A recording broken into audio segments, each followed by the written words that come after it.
तो अस्सलाम वालेकुम। आज की जो SPSS के हवाले से जो क्लास है इसके अंदर कुछ दो तीन छोटी छोटी चीज़ें डिस्कस करेंगे, क्योंकि आज हमारे पास थोड़ा टाइम कम है।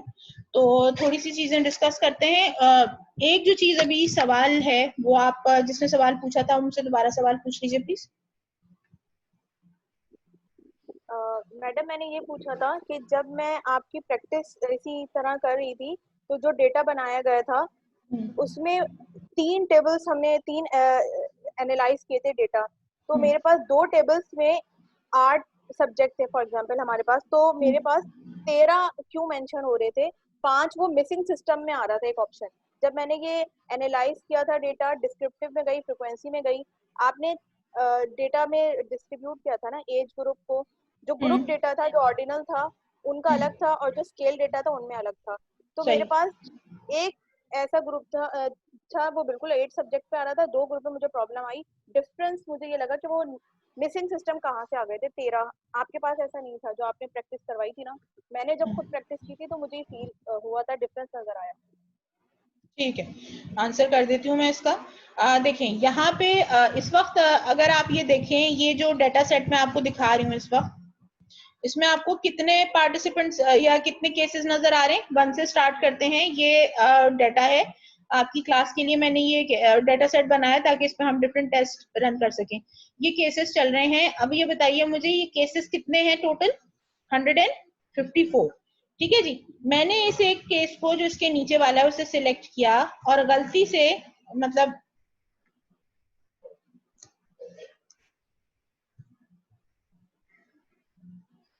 ठीक है, यहाँ पे एक डॉट आ गया, गलती से डॉट पड़ गया यहाँ पे।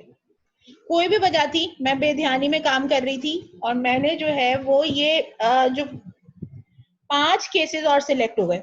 ठीक है, अब ये जो 5 केसेस सिलेक्ट हो गए उसमें अगर आप गौर से देखें तो यहाँ से लेके एंड तक जितना भी डाटा आ रहा है उसके अंदर जहां जहां पे ग्रुपिंग हुई हुई है, ग्रुपिंग वेरिएबल वाले जो जो जो वो है ग्रुपिंग वाले जो वेरिएबल्स हैं उनको छोड़ के बाकी जहां पे टाइपिंग किया गया है डाटा वहां पे डॉट्स आ रहे हैं और 5 में आ रहे हैं। ठीक है जी। अब अगर इसका टेस्ट में रन करूंगी ना तो ये मुझे एक्स्ट्रा मिसिंग वैल्यूज शो करेंगे। यानी आपने बेध्यानी के अंदर एक्स्ट्रा केसेस सिलेक्ट कर लिए। इसका हल क्या है? यहां से आप इसको एरो रख के इसको लेफ्ट क्लिक करेंगे, यहाँ पे क्लियर का ऑप्शन आ रहा है। ठीक है, आप अपना डेटा सेट जाके देखना, उसके अंदर इस तरह के डॉट्स आए हुए होंगे और आपका जो 8 के नीचे जो 5 और जो एक्स्ट्रा केसेस आ रहे हैं उन पे डॉट्स आए हुए होंगे, यानी वो खुद से सिलेक्ट हो गए होंगे। कभी कभी होता है बेध्यानी में आप क्लिक कर देते हैं तो वो सिलेक्ट हो जाता है। अब आप उसको जो है सिंपली यहाँ से केसेस को क्लियर करते जाओगे। 5 की जगह 4 रह गए, फिर आपने दोबारा से क्लियर किया, 3 रह गए, फिर क्लियर किया, 2 रह गए।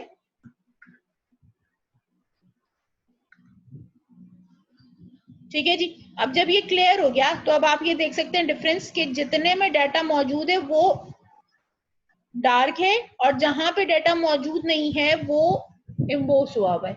ठीक है जी। तो अगर आपके पास डाटा मौजूद नहीं है और यहाँ पे नंबर्स डार्क हुए हुए हैं, हाईलाइट हुए हुए हैं, तो इसका मतलब ये है कि आपके पास मिसिंग केसेस आ गए। वो मिसिंग केसेस जब तक आप डिलीट नहीं करेंगे, क्लियर नहीं करेंगे, तो आपका जो डाटा है वो इसी तरह से एरर शो करता रहेगा और आपके जो आउटपुट विंडो है उसमें आपके रिजल्ट्स और उनकी परसेंटेजेस खराब होती रहेंगी। Am I clear? मतलब समझ में आ गई ये बात? जी मैडम। ठीक है। अच्छा, अब यहाँ पे ये जो आपके पास डाटा सेट है इसको अगर आप देखें तो ये 154 केसेस के साथ ये डाटा सेट है। ठीक है। इसमें 2-3 चीजें मैं आपको आज करवाऊंगी। पहली चीज तो ये है कि आप नोट करते जाइए कि ये डाटा व्यू है, डाटा को आपने सिलेक्ट किया। ठीक है जी। यहाँ पे आप एक ऑप्शन देख रहे हैं स्प्लिट फाइल का। ठीक है, इस स्प्लिट फाइल के ऊपर आप जाएंगे, ये ओपन हो गया। ये काफी इंपॉर्टेंट टूल है, इसकी वजह से आप बहुत सारे डिफरेंट तरह के टेस्ट रन कर सकते हैं। स्प्लिट फाइल में आप क्या करते हैं कि एनालाइज, यहाँ पे आपके पास 3 ऑप्शंस आ रहे हैं।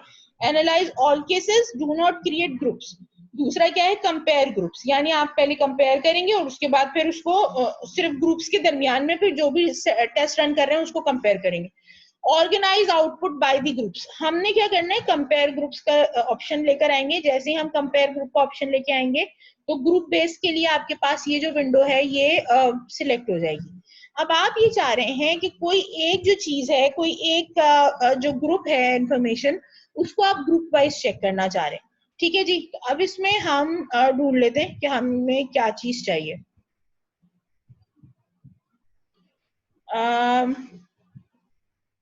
जेंडर को हम जो है वो ग्रुप बेस पे डालते हैं। ठीक है, टेस्ट अभी बताती हूँ कौन सा रन करेंगे। जेंडर यानी मेल फीमेल को डिवाइड करके फिर उसमें से आपने इंफॉर्मेशन निकालनी है। ओके कर दिया। अब यहाँ पे अगर आपको विंडो में शेयर करूं आउटपुट डॉक्यूमेंट की, तो आप ये देखिए, जैसे ही मैंने फाइल स्प्लिट की यहाँ पे एक पूरा इंफॉर्मेशन लॉग आ गया। ठीक है, और उसके हिसाब से अब आप जो है सॉर्ट केसेस करेंगे हम जेंडर के बेस पर। यहाँ तक बात क्लियर हो गई।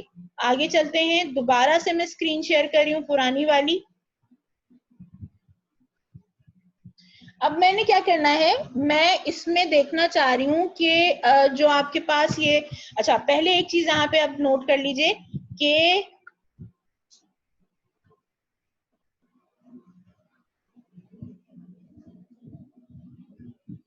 यहाँ पे आप देखें जैसे केसेस सॉर्ट हुए हैं, सारा जो मेल जो पार्टिसिपेंट्स थे वो सारे एक तरफ हो गए हैं और फीमेल पार्टिसिपेंट्स जो हैं वो सारे एक तरफ कर दिए उसने। ठीक है, पहले तो उसने केसेस को इस तरह से सॉर्टिंग कर दी, सारा फीमेल का डाटा एक साइड पे हो गया और मेल का डाटा एक साइड पे हो गया। क्लियर हो गई ये बात। अब मुझे जो चीज चेक करनी है वो चेक करनी है, सिंपली मैं एनालाइज करने जा रही हूँ, डिस्क्रिप्टिव स्टैटिस्टिक्स पे जा रही हूँ। डिस्क्रिप्टिव स्टैटिस्टिक्स में जाने के बाद मैं जो है वो एज, हाइट, वेट और वेट का जो डायग्नोसिस बन रही है उसको मैं सर्च कर रही हूँ। नहीं सॉरी, गलती हो गई, ये तो फ्रीक्वेंसीज में जाएगा, ये नहीं, सिर्फ ये ऑप्शंस अगेन सारे मेरे पास वही हैं। मीन ले लिया, स्टैंडर्ड डेविएशन, मिनिमम मैक्सिमम ले लिया। ठीक है, रेंज उठाई है, कंटिन्यू किया है, ओके कर दिया। अब आप देखो जो इम्पोर्टेंट चीज है वो ये है कि जब हमने डाटा को सॉर्ट किया है तो सॉर्ट करने के नतीजे में इसने आपको काफी सारी इंफॉर्मेशन सेपरेट कर दी। पहले तो उसने ये बता दिया कि मेल का जो एन है वो 42 है जबकि फीमेल जो है वो 112 है। ये बात हम अलहदा भी कर सकते थे, लेकिन अगर मुझे सिर्फ और सिर्फ मेल्स का अलहदा से डाटा चाहिए और फीमेल्स का अलहदा से डाटा चाहिए तो ये मैंने इस तरह से निकाला है। ये स्क्रीन शेयरिंग रुक गई है, सॉरी, मैं आपको आउटपुट नहीं शो कर सकी। एक मिनट, ये आउटपुट विंडो शेयर हो गई है भाई, हैंड रेस कीजिए।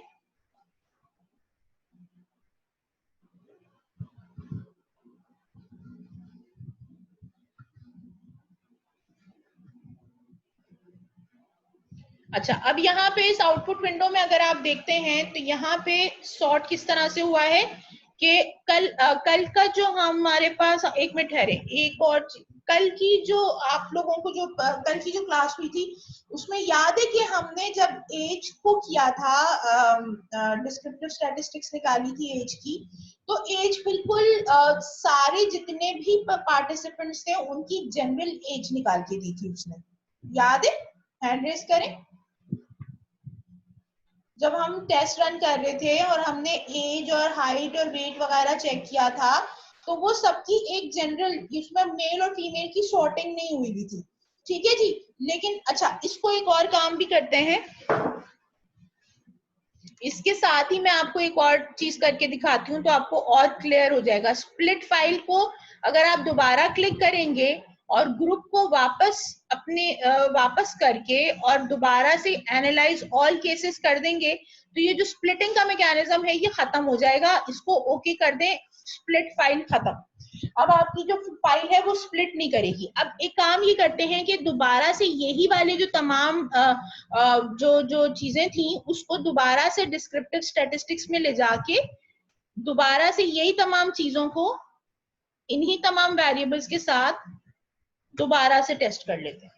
अब आप ये देखिए, आपके पास कंपैरिजन है। ये जो टेबल बना है ऊपर वाला, ये स्प्लिट फाइल की वजह से बना है, ठीक है। इसमें क्या किया इसने, मेल की एज, हाइट, वेट सेपरेट कर दी, फीमेल पार्टिसिपेंट्स की एज, हाइट, वेट सेपरेट कर दिया, उसके हिसाब से तमाम चीजों को सेपरेटली कैलकुलेट किया है। जबकि इसमें जो आपके पास जो नॉन स्प्लिटिंग है, इसमें आपके जो 154 पेशेंट्स थे या जो पार्टिसिपेंट्स थे, उन सबका डाटा एक साथ आ रहा है। यहाँ पे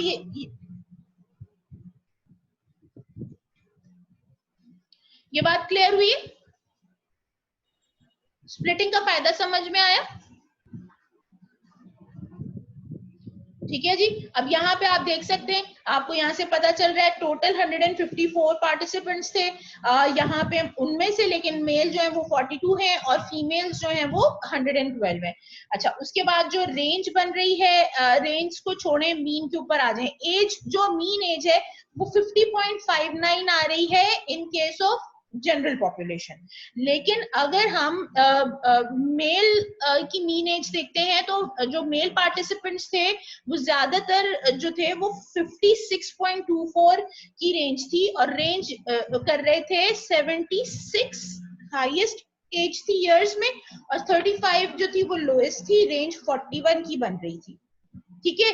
अब उसके मुकाबले में अगर हम देखते हैं तो फीमेल्स के अंदर 48.47 एवरेज एज आई है, मैक्सिमम 80 इयर्स, मिनिमम 26 इयर्स और रेंज 54 इयर्स की है। ठीक है जी। अच्छा, अब उसके मुकाबले में कोई सवाल?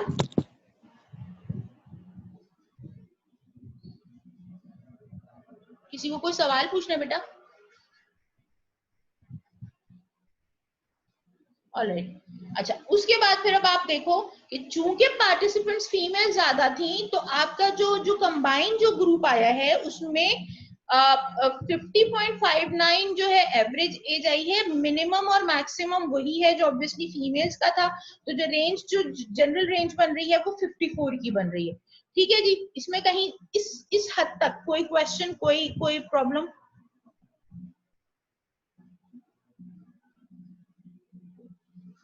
Anybody who wants to ask any question? Hand raise कर दें अगर नहीं पूछना तो।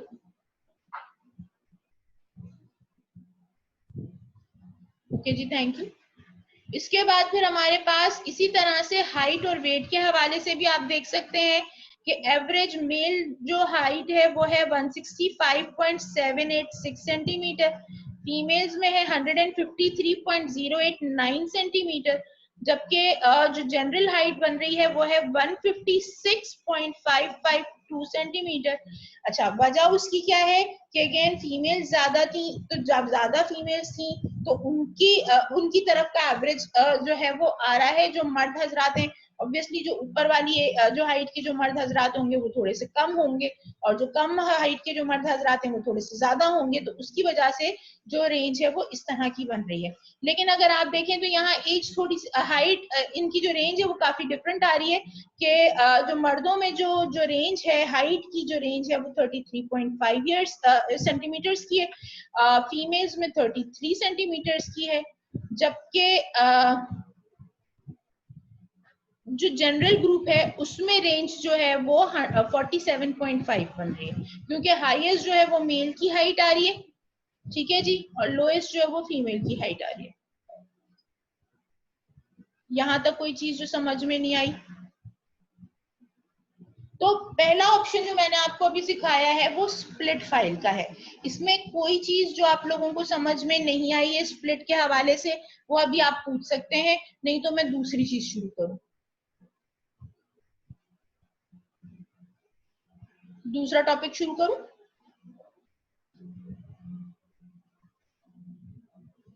ओके। जो दूसरा टॉपिक है उसके लिए हम पहले स्क्रीन शेयर कर लेते हैं आपके साथ दूसरी। अच्छा, अब जो जो डाटा है, अब मैं क्या करना चाह रही हूँ, केसेस सिलेक्ट करना चाह रही हूँ, मैं सिलेक्टेड केसेस के ऊपर टेस्ट रन करना चाह रही हूँ। अब मुझे जो है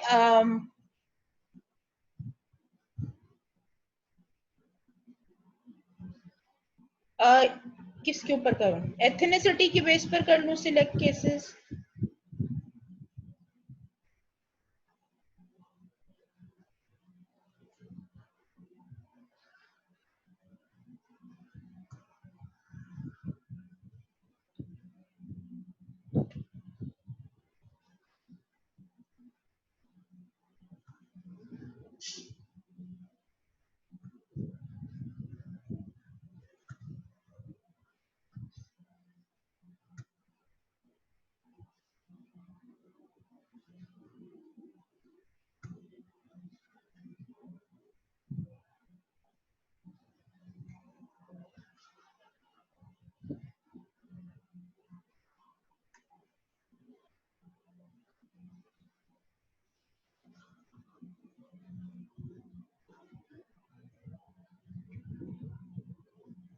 ये आई थिंक टेस्ट वो नहीं हो पाया, सिलेक्ट नहीं हो पाया, इसमें नहीं था।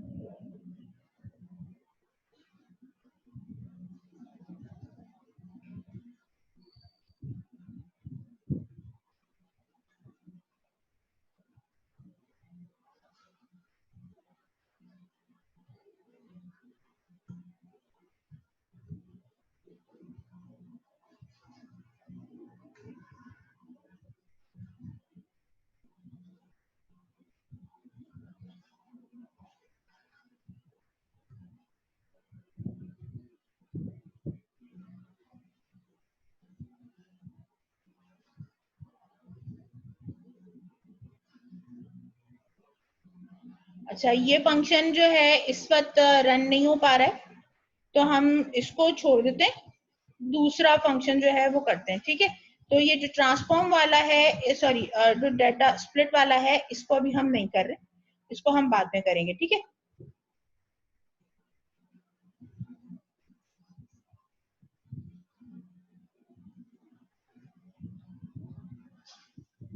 ऑल केसेस करके वापस इसको बंद कर देंगे।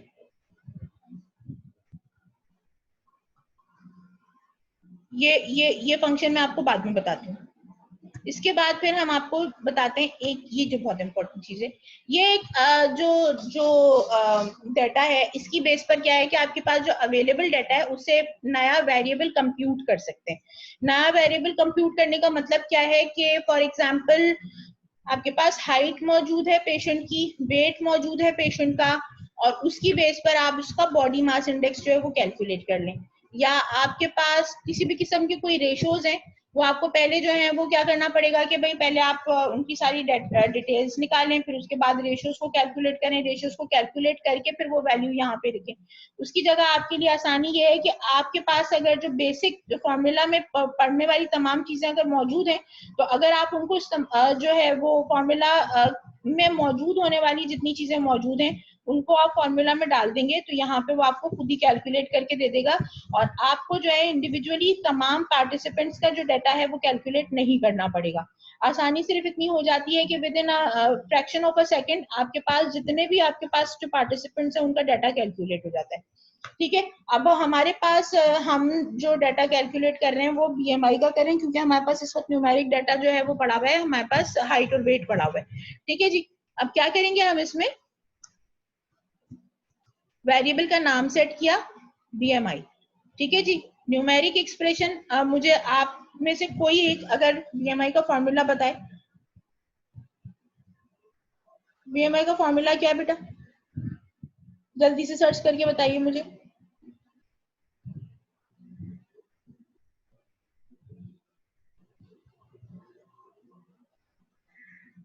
Wait over weight in KG divided by metre square height, ठीक है जी। अब आपने क्या करना है, सेंटीमीटर की केजी के साथ सेंटीमीटर है, पाउंड्स के साथ मीटर स्क्वायर है, ठीक है जी। तो आप क्या करोगे, पहले वेट को लेके यहां डाल दिया, ठीक है, उसके बाद डिवाइडेड का साइन लगाया और डिवाइडेड का साइन लगा के ब्रैकेट खोला, हाइट लिखी, यहाँ पे डाली, ब्रैकेट बंद किया और उसके बाद यहाँ पे स्क्वायर लगा दिया। स्क्वायर कैसे लगाएंगे भाई, यहाँ पे फंक्शंस, अरिथमेटिक फंक्शंस आ रहे होते, यहाँ से आप ढूंढ के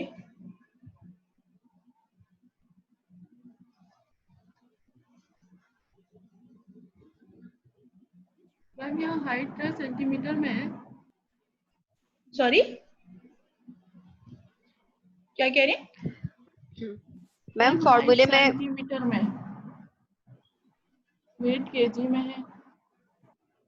wait in KG divided by height in metre square. Metre square. जी अच्छा पहले मुझे यहाँ पे ये तो बताएं, स्क्वायर का ऑप्शन कहाँ आ रहा है? नीचे, height in meter square. If height has been measured in centimeters, divide by 100 to convert this to meters.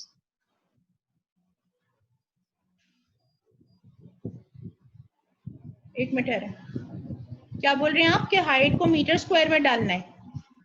जी, अगर मीटर में कन्वर्ट करना है तो डिवाइड बाय 100 कर देंगे, तो मतलब फॉर्मूले में ही हम डिवाइडेड बाय 100 कर देंगे तो फिर वो मीटर्स में हो जाएगी सारी हाइट।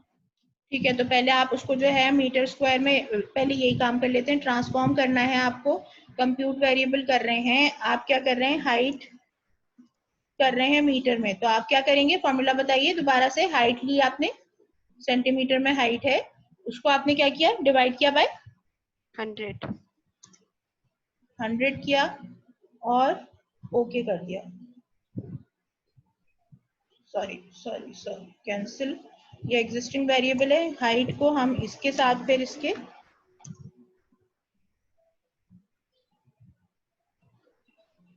हाइट 1 कर देते हैं ताकि हमें ये याद रहे कि हमने क्या किया है। क्या चीज इलीगल हो गई, इलीगल क्या है इसमें, अंडरस्कोर तो डाल सकते हैं ना, स्पेस आ रही। ठीक है, अब आपका जो है वो ये देखिए, यहाँ पे आपके पास ये हाइट कैलकुलेट होके आ गई है, सारे पार्टिसिपेंट्स की हाइट जो है आपको मीटर में मिल गई है। ठीक है, अब ये आप अगर इंडिविजुअली 154 पार्टिसिपेंट्स का करते तो ये इसमें अच्छा खासा टाइम लगना था। ठीक है जी, अब ये जो है आपके पास ये फौरन आ गया है। अब आपने इसको क्या करना है, इसको फिर ट्रांसफॉर्म करेंगे आप दोबारा से, वो बनाना चाह रहे हैं आप इसकी क्या कहते हैं, बीएमआई कैलकुलेट करनी है, तो अब आप लिखेंगे बीएमआई। ठीक है, और अब इसमें आप क्या करेंगे, वेट इन केजी लेके, ठीक है, डिवाइडेड बाय, नहीं ये वाली हाइट नहीं, हाइट ये वाली, मल्टीप्लाइड बाय, और हाइट दोबारा से डाल देंगे। स्क्वायर का ऑप्शन नहीं मिला था लास्ट टाइम भी, तो हमने इस तरह से किया था। ठीक है, यही बात, यही चीज बन गई। अब इसको लेके आपने ओके कर देना है। अच्छा, बीएमआई को भी हम कैंसिल करके इसके साथ क्या लगा देते हैं, बीएमआई के साथ भी 1 लगा देते हैं। ओके, अब आप यहाँ पे देखिए,